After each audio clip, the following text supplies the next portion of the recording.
యామిని గారు ఇంతకుముందు మీరు అన్నదే నిజమే ఒక 3 నెలలు లేదా 6 నెలలు టైం ఇస్తారు ఎవరైనా తీసుకుంటారు కూడా కానీ కక్ష పెట్టుకొని రాజకీయ కక్ష పెట్టుకొని వరుసగా ఇట్లా హత్యలు చేయిస్తూ ఉంటే మా కార్యకర్తల్ని హత్యలు చేస్తూ ఉంటే ఎందుకు మేము ఊరుకుంటాం అని అంటున్నారు వైసీపీ వాళ్ళు. ఫ్యాక్షన్ రాజకీయాలకి పెట్టింది పేరు వాళ్ళు కదండి. అసలు నిజంగానే టీడీపీ కానీ లేదంటే బీజేపీ కానీ జనసేన కానీ కక్ష సాధింపు చర్యలు చేపట్టాలి అని అనుకుంటే 2014 నుంచి 19లో కూడా అప్పుడు మా ప్రభుత్వమే ఉన్నది. ఏంది అంటే కక్ష సాధింపు చర్యలాగా ఎంతమంది వైసీపీ కార్యకర్తల పైన లేదంటే నాయకుల పైన మా పార్టీ వాళ్ళు దాడి చేయడం లేదంటే ప్రభుత్వం ఇబ్బంది పెట్టే రకంగా చేసింది.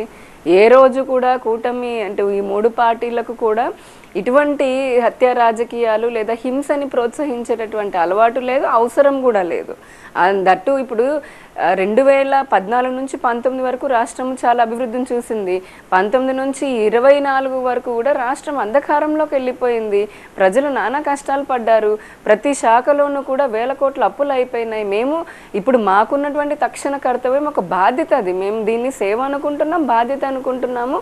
ఈ అవినీతి చేసిన వారిని ఎట్లా ఐడెంటిఫై చేసుకోవడము, ఎందుకంటే నెల సరిపోవట్లేదు కూడా. ఇంకా ఏ శాఖలు మళ్ళీ చెప్తున్నాము, వ్యవస్థీకృతమైనటువంటి అవినీతికి పాల్పడ్డారు జగన్మోహన్ రెడ్డి ఆయనకు ప్రభుత్వము.